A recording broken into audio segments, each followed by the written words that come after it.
जिसने भी नामों से ये समाज जाना जाता है, उसके जो पंच पटेल आज पधारे हैं उनसे भी हम निवेदन करेंगे कि कल से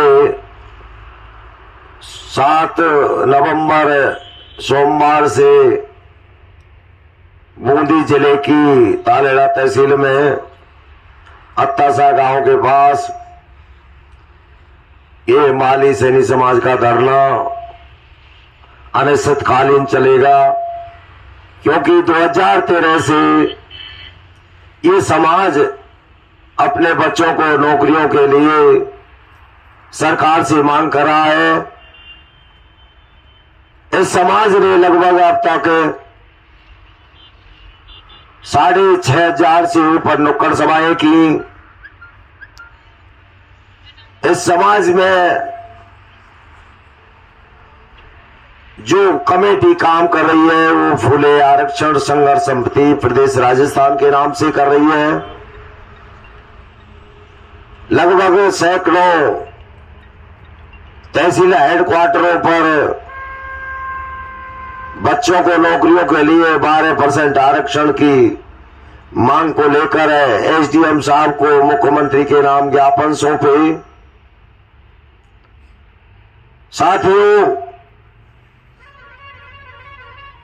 33 जिलों में पूरे राजस्थान प्रदेश के जिला कलेक्टरों को 12% आरक्षण के लिए मुख्यमंत्री के नाम ज्ञापन सौंपे। उसके बाद सरकार की कानों पर जू तक नहीं रहेंगी। पूरे राजस्थान प्रदेश के समाज में रूप व्याप्त है। 12 जून को भरतपुर जिले की नदबई तहसील अरौदा गांव के पास नेशनल 21 नंबर हाईवे बीकानेर एंडन जयपुर को लगभग 5 दिन तक जाम भी रखा। सरकार से वार्ता भी हुई, लेकिन आगे नहीं बढ़ पाई। उसके बाद आरक्षण कमेटी ने 12 सितंबर को रेलवे ट्रैक जाम करने की घोषणा की और राजस्थान प्रदेश के 33 जिलों से समाज आने वाला था। सरकार का इंटेलिजेंसी थी, उसने सरकार को बताया कि राजस्थान प्रदेश का माली सैनी समाज इतने तादाद में आ रहा है रेल जाम करने के लिए कि आपके प्रशासन किसी भी तरीके से उनको ना तो रोक पाएगा ना व्यवस्था कर पाएगा। इसलिए सरकार के जो प्रशासन था उसकी कोशिश से भरतपुर जिले के आईजी, कमिश्नर, कलेक्टर, एसपी उनके सहयोग से सरकार से वार्ता की। हर गांव में, हर तहसील पर, हर जिले पर प्रशासन की मीटिंग होने लगी और सरकार से प्रशासन ने बताया कि ये समाज बहुत बड़ी तादाद में आ रहा है। सरकार ने आनन फानन में फैसला लिया और आंदोलन से पहले ही सरकार ने वार्ता करने के लिए इस खुले आरक्षण संघर्ष समिति की कमेटी एवं समाज के सभी जो नेता थे उनको आमंत्रित किया और 11 आदमी का एक प्रतिनिधि मंडल मुख्यमंत्री से मिला। वहां चर्चा भी हुई, 4 पॉइंटों पर चर्चा हुई। पहला था माली सैनी समाज को जनसंख्या के अनुपात में 12% आरक्षण दिया जाए। दूसरी मांग थी कि राजस्थान के जो 15 सितंबर को जयपुर में एक महासभा हुई थी, उसमें 84 बंदों को गिरफ्तार किया गया था, उनको तुरंत प्रभाव से रिहा किया जाए बिना मुकदमों। तीसरा था कि जो बोर्ड सरकार बनाना चाहती है उसको योजना बनाए, आयोग बनाए सरकार। तो मुख्यमंत्री महोदय ने मंत्री टीकाराम जूली साहब से भी कहा था कि आप आरक्षण के लिए स्टडी भी करें। और चिट्ठी भी बनाए। उसके बाद जो योजना थी, आयोग था, बोर्ड था, उसके लिए कहा कि हम इसको बोर्ड की घोषणा बजट में करेंगे। और हमारी एक मांग और थी कि हर जिले पर बच्चों को पढ़ाने के लिए हर जिले पर छात्रावास की व्यवस्था हो राजस्थान प्रदेश में। उसके लिए मुख्यमंत्री महोदय ने कहा था कि आप हम कलेक्टरों को आदेश कर देते हैं, आप जमीन के लिए फाइल लगाइए, आपको कम रेट में हम जमीन देंगे। साथियों, आज राजस्थान प्रदेश में कांग्रेस की सरकार है और हमारा जो निवेदन करने का अधिकार भी कांग्रेस सरकार से है। हम कांग्रेस सरकार से 2013 से निवेदन कर रहे हैं कि राजस्थान प्रदेश में ये समाज लगभग 80% बीपीएल से नीचे जीवन यापन करती है। 80% ये समाज मजदूर है। इस समाज की आर्थिक स्थिति इतनी कमजोर है कि अपने बच्चों को ये अच्छी कोचिंग, अच्छी कॉलेज, अच्छे स्कूलों में नहीं पढ़ा पाते। इसलिए हम सरकार से निवेदन कर रहे हैं, हम मुख्यमंत्री महोदय से निवेदन कर रहे हैं कि इस समाज को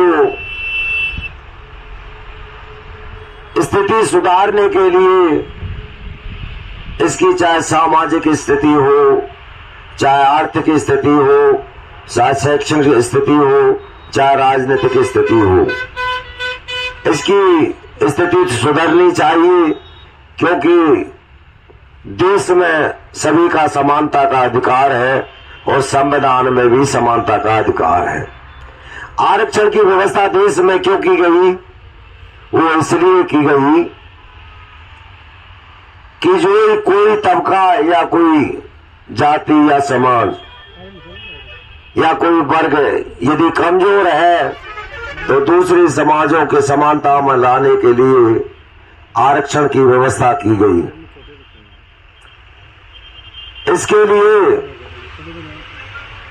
बोर्ड की जो आयोग था उसकी घोषणा राजस्थान में मुख्यमंत्री अशोक गहलोत ने दीपावली से पहले एक तोहफा के तौर पर माली सैनी समाज को लागू की गई है। इसके लिए हम राजस्थान सरकार के मुख्यमंत्री अशोक गहलोत को धन्यवाद देना चाहेंगे और सरकार से निवेदन करेंगे, मुख्यमंत्री महोदय से भी निवेदन करेंगे कि इस समाज की दशा और दिशा सुधारने के लिए आप 12% आरक्षण का इसको देने की कृपा करें। ये समाज आपसे बार बार निवेदन करता है और ये गरीब समाज, यदि आप आरक्षण देते हो, मैंने इसलिए कह रहा हूं कि राजस्थान प्रदेश में कांग्रेस की सरकार है, यदि आप आरक्षण देते हो तो एक आपका साथ देगा। और मैं एक सरकार को एक चेतावनी के तौर पर भी कहना चाहूंगा कि राजस्थान प्रदेश में 1 साल बाद चुनाव भी है और वह समाज अब जो सरकार, जो पार्टी आरक्षण की बात करेगी, ये चुनावों में उसका सहयोग करेगा। इसलिए हम कहना चाहेंगे कि आज राजस्थान प्रदेश में कांग्रेस की सरकार है, कांग्रेस की सरकार 12% आरक्षण दे, अन्यथा हमारी रिश्तेदारी किसी पार्टी से नहीं है। हमारी रिश्तेदारी है तो आरक्षण से है, बच्चों की नौकरियों से है। जो हमारा सहयोग करेगा हम उसका सहयोग करेंगे, अन्यथा हम सरकार को चेतावनी भी देना चाहेंगे कि सरकार इस मुगालते में ना रहे कि ये माली सैनी समाज कुछ नहीं कर सकता। आज माली सैनी समाज राजस्थान प्रदेश में एक कड़ी से कड़ी जुड़ चुका है और सब पूरा समाज जाग चुका है, जो राजस्थान प्रदेश में 17 नामों से जाना जाता है और राजस्थान प्रदेश की जनसंख्या के अनुपात में ये 12% रहता है। राजस्थान में 1.5 करोड़ से 2.25 करोड़ इसकी संख्या है। इसलिए हम अपनी जनसंख्या के अनुपात में 12% आरक्षण की मांग करते हैं। सरकार विचार करे, और सरकार विचार नहीं करेगी तो आओ, अब यहाँ जो बूंदी जिले में धरना चल रहा है तालेड़ा तहसील में, ये अनिश्चितकालीन धरना चलेगा जब तक सरकार आरक्षण का फैसला नहीं कर देती। इसलिए मैं अब समाज बंधुओं से भी निवेदन करना चाहूंगा कि आज कोटा संभाग के बूंदी जिले में तालेड़ा तहसील के गांव अट्टासा गांव में ये आंदोलन चल रहा है, वो धरना चल रहा है। इसमें सभी राजस्थान प्रदेश के, चाहे गांव में रहता है, चाहे तहसील में रहता है, चाहे जिले में रहता है, वो सभी बंधु अपने गांव में मीटिंग करेंगे और मीटिंग करने के बाद में ये तय करेंगे कि हमको धरने को किस तरह चलाना है। और यदि धरना आपने चलाया ढंग से और रणनीति से, हर गांव में तय करेंगे इस तारीख को हम लोग धरने पर बैठेंगे और एक दिन का गांव में काम बंद करेंगे। क्योंकि बिना लड़े कोई अधिकार नहीं देता है, और आपको अपने बच्चों को नौकरियों के लिए अधिकार चाहिए। विकास की बात करेंगे सरकार से तो आपको लड़ना तो पड़ेगा। लड़ने के लिए पूरे राजस्थान प्रदेश में हर गांव, हर गली, हर तहसील, हर जिले पर ये मीटिंगें आज ही चालू हो जानी चाहिए। और धरना स्थल पर हम आपको आमंत्रित करते हैं, आप सभी अपने अपने गांवों में मीटिंग करेंगे और कल से धरना चालू हो जाएगा। और कल से ही आपको धरना स्थल पर आना है, चाहे राजस्थान के किसी भी जिले में समाज रहता हो, चाहे वो बीकानेर में हो, चाहे जैसलमेर में हो, चाहे भरतपुर में हो, चाहे धौलपुर में हो, चाहे वो शेखावाटी की सीकर झुंझुनू में हो, चाहे गंगानगर में हो, कल से ही यहाँ धरने पर आना चालू हो जाना चाहिए। यहाँ टेंट भी लग गया है, फर्श भी बिछी हुई है, पंच पटेलों की रणनीति भी चल रही है, यहाँ खाने की व्यवस्था की हो चुकी है, टैंकरों से पानी भी आना चालू हो गया है, आपकी गद्दा रजाइयों की व्यवस्था हो गई है, और आपकी जो हालात तापने के लिए लकड़ियों की व्यवस्था भी हो चुकी है। इसलिए मेरा निवेदन है, जहां भी राजस्थान प्रदेश में जो भी भाई जिस जिले में रहता है, गांव में रहता है, हम बार बार अपील करते हैं आपसे कि कल से धरना ऐसा चलना चाहिए कि सरकार को पता लग जाए कि ये समाज अब आरक्षण के लिए बिना मानेगा नहीं। ये हम आप सभी समाज बंधुओं से बार बार निवेदन करते हैं। मेरा तो ये निवेदन है कि 2013 से हमने तो यह ठान लिया है कि हम जितना रहेंगे तो आरक्षण को लड़ते रहेंगे, और यदि हम मर भी गए तो हम ये आरक्षण का मामला अब रुकने वाला नहीं है।